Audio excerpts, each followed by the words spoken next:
Hello everyone, my name is Rahul Shukla. I am a financial coach and N IP trainer. So basically आज जो हम video बनाने वाले हैं will discuss about the types of issues available in stock market. Basically बहुत सारे लोगों का क्वेश्चन रहता है कि कुछ बेसिक टर्म्स तो हमको पता है, बट ये एफपीओ क्या होता है, उसके अलावा बोनस इशू के बारे में थोड़े से डाउट्स एंड मिसकंसेप्शन है लोगों को लेकर के। So we will discuss the entire thing in this video. So video को पूरा देखिएगा एंड तक, जितने भी टाइप्स ऑफ इश्यूज हो सकते हैं वी विल डिस्कस। अगर कुछ रह जाता है फिर आप कमेंट बॉक्स में टाइप कर सकते हैं, I will make another video for that, right. So video को स्टार्ट करने से पहले एक disclaimer, this video is just for educational purpose. किसी भी स्पेसिफिक प्रोडक्ट को या किसी भी स्पेसिफिक सिचुएशन के लिए ये बेसिकली प्रमोट नहीं करता, राइट।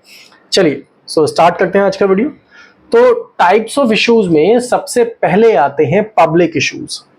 पब्लिक इश्यूज का मतलब दो चीजें होंगी, पहला होगा आईपीओ, दूसरा होगा एफपीओ। मतलब कोई कंपनी अपने शेयर्स को पहली बार पब्लिक में इशू कर रही है, यानी कंपनी पब्लिक हो रही है, राइट। सो उसके लिए हम बोलते हैं सर पब्लिक इश्यूज आ रहे हैं दो तरह के। पहला IPO which is very popular, very common among investors, they all know about that. IPO की फुल फॉर्म होती है इनिशियल पब्लिक ऑफरिंग, यानी जब कोई कंपनी पहली बार अपना शेयर मार्केट में इशू करेगी तो हम उसको कहते हैं उस कंपनी का ना आईपीओ आ रहा है। कंपनी शेयर्स इशू कर क्यों रही है, this is the question and the answer is quite simple. Company shares issue कर रही है क्योंकि बेसिकली कंपनी को फंड रेज करना है, पैसे चाहिए। क्यों रेज करना है फंड? हो सकता है कंपनी अपने बिजनेस को एक्सपेंड कर रही हो, किसी दूसरे बिजनेस में इन्वॉल्व हो रही हो, या कोई और कारण भी हो सकता है। So basically these are few reasons जिसकी वजह से कंपनी फंड्स को रेज करती है, या हो सकता है अपने डेट्स को रीपे करने के लिए कर रही है। एक बार ये पता हो गया कि सर कंपनी फंड क्यों रेज कर रही है, उसके बाद कंपनी लोन भी तो ले सकती थी। कंपनी ने आईपीओ ही कंपनी क्यों लेकर किया, ये कंपनी ने शेयर से इशू क्यों किया? देखिए, लोन में ना एक लाइबिलिटी क्रिएट हो जाती है that the company has to pay the interest. Company को ब्याज भी पे करना पड़ेगा, अपने जो भी इंटरेस्ट हैं उसको सर्विस करना पड़ेगा। बट यहाँ आईपीओ के केस में या शेयर्स के केस में कंपनी को ऐसा नहीं करना पड़ता। तो सबसे पहला जो आइडिया है वो है आईपीओ का, जैसे कंपनी पब्लिक ऑफरिंग लेकर के आ गई, that is initial public offering. First time company अपने शेयर्स को मार्केट में ला रही है। इसी में एक पॉइंट और होता है कि सर कंपनी प्राइस कैसे डिटरमाइन करेगी, मतलब कौन डिटरमाइन करेगा कि इस कंपनी का शेयर प्राइस इतना होगा। देखिए, आईपीओ के केस में कंपनी का वैल्यूएशन किया जाता है, राइट। वो इंटरनल वैल्यूएशन उनके होंगे ऑडिटर्स के थ्रू। वहां पर बेसिकली कंपनी खुद डिसाइड करती है with the consultation of merchant bankers कि मेरे स्टॉक का प्राइस इतना होगा, इतने का ग्रुप होगा, मतलब इतने का एक ग्रुप या कह सकते हैं एक स्टॉक होगा, और बाकी के लोग उसको इतने में बाय करेंगे, राइट। ये बेसिक एक आइडिया है इसका। और इसके बाद दूसरा जो ऑप्शन आता है दैट इज एफपीओ। कंपनी एक बार आईपीओ ला चुकी है, लेकिन कंपनी को फिर से फंड्स की जरूरत है, कंपनी फिर से कैपिटल रेज करना चाहती है, तो क्या कंपनी दोबारा आईपीओ लेकर के आएगी? The answer is no, company ऐसा बिल्कुल नहीं करेगी।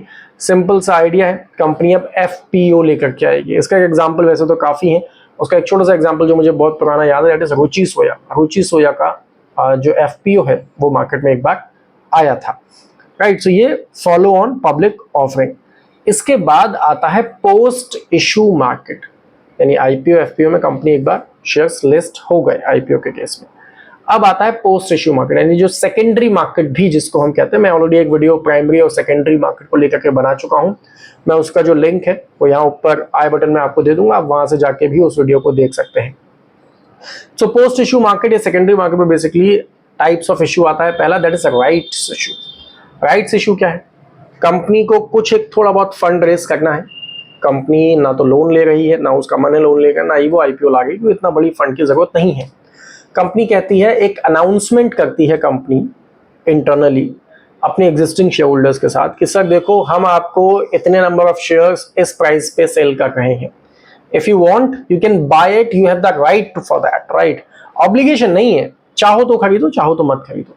इन्वेस्टर ऑलरेडी इन्वेस्टेड है उस कंपनी में, वो फर्दर इन्वेस्टमेंट क्यों करें? क्योंकि हो सकता है वो जो 100 रुपए का शेयर प्राइस है फॉर एग्जांपल, वो उसको 80 रुपीज में मिल रहा हो, डिस्काउंटेड प्राइस में उसको शेयर्स मिल रहे हैं। तो क्या करता है शेयर होल्डर? बेसिकली उसको बाय कर लेता है या उसको सब्सक्राइब कर लेता है। That's called rights issue. अगला आता है बोनस इश्यूज। बोनस इश्यूज को लेकर के बहुत सारे मिसकंसेप्शन है मार्केट में। सबसे पहला, सबसे बेसिक आइडिया आता है बोनस इशू को लेकर के, सर ये टोटली फ्री ऑफ कॉस्ट है, कोई चार्जेस कंपनी आपसे नहीं लेती बोनस इश्यूज के।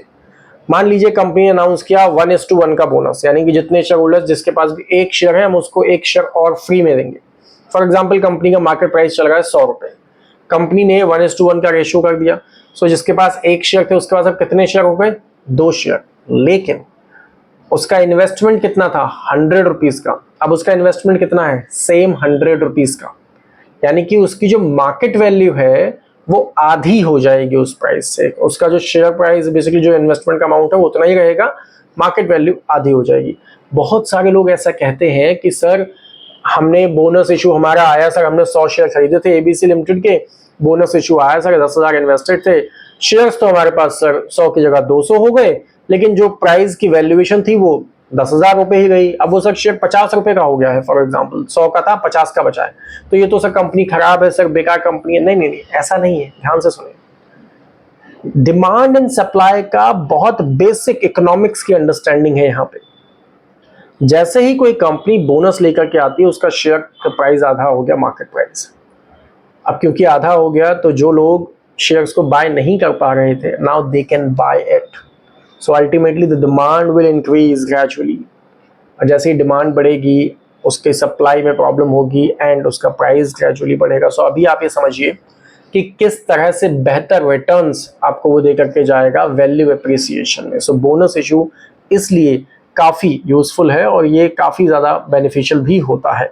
इसके बाद अगला जो बचता है उसके बाद बात आती है प्रेफरेंशियल शेयर्स की। प्रेफरेंशियल अलॉटमेंट क्या होता है, कंपनी ने किसी एक स्पेसिफिक तरह के शेयर्स इशू कर दी, उसको प्रेफरेंस इशू कहा जाता है। स्पेसिफिक तरह के मतलब हाँ, किसी एक स्पेसिफिक प्रोजेक्ट के लिए कोई एक शेयर इशू कर दिया, उसको प्रेफरेंस शेयर्स कह दिया गया। फायदा क्या है प्रेफरेंस शेयर होल्डर्स को, बेसिकली जब भी कंपनी लिक्विडेट होगी उनको जो पेमेंट होगा वो पहले किया जाएगा, आउटसाइड लायबिलिटीज के बाद उसका पेमेंट किया जाएगा, और उनको हो सकता है शायद कुछ अमाउंट ऑफ रेगुलर रिटर्न भी मिल रहा हो in the form of dividend और इंटरेस्ट एज वेल। सो ये प्रेफरेंशियल इश्यूज इनको कहा जाता है। एक टॉपिक और है जिसके बारे में बहुत ज्यादा लोगों को नहीं पता, दैट इज ईसोप। ईसोप क्या होता है, that is employee stock option plan. Company अपने ग्रेट ब्रिलियंट टैलेंट्स को कंपनी के क्या करती है, रिटेन करना चाहती है कंपनी में, वो जाने नहीं देना चाहती। कोई बाहर उनको बहुत अच्छा ऑप्शन देगा बट स्टिल कंपनी चाहती नहीं सर आप हमारे पास रहो, will give you better option. So company क्या करती है, उनको इक्विटी होल्डिंग दे देती है, right, with some extra compensation, that is called ESOP, employee stock option plan. Company उनको एक ऑप्शन ये भी दे देती है कि सर कंपनी के शेयर्स बेसिकली आपको मिल जाएंगे, that is also free of cost. Generally उसके कोई चार्जेस नहीं लिए जाते, किस लिए, ताकि जो कंपनी का एम्प्लॉय है वो रिटेन्ड रहे, वो जो ब्रिलियंट माइंड है वो रिटेन्ड रहे उस कंपनी में। ऐसा किया था, बहुत सारी कंपनीज ऐसा करती हैं। अगला है कन्वर्टेबल सिक्योरिटीज। कन्वर्टेबल सिक्योरिटीज में मेजरली आते हैं बॉन्ड्स, कन्वर्टेबल बॉन्ड्स। मान लीजिए आपने किसी XYZ लिमिटेड के कुछ बॉन्ड्स बाय किए हैं, 1 लाख का आपने इन्वेस्टमेंट किया, बट वो कन्वर्टेबल है। It means after some time you may convert that bond into equity of that company. That is how convertible securities work. Then बात आती है प्राइवेट प्लेसमेंट की। प्राइवेट प्लेसमेंट का मतलब कि आपने किसी एक ग्रुप ऑफ पीपल को, किसी एक स्पेसिफिक क्वालिफाइड इंस्टीट्यूशन को आपने शेयर्स इशू कर दिया, that is private placement, right. इसके बाद अगला जो 2 ऑप्शन और बचते हैं उसमें सबसे पहला है ट्रेजरी स्टॉक सेल। ये क्या होता है, कंपनी ने क्या किया, बायबैक किया ओपन मार्केट से अपने शेयर्स को। बायबैक तो कर सकती है company, they has the right. Company ने बायबैक किया उसको, और कंपनी उसके बाद उसको मान लीजिए कभी उनको कुछ फंड्स को रेज करने की जरूरत पड़े तो कंपनी उस वक्त शेयर्स को री इशू कर रही है, that is treasury stock sale. इसके बाद जो लास्ट यहाँ पे ऑप्शन लगता है with the best of my knowledge, that is FCCB।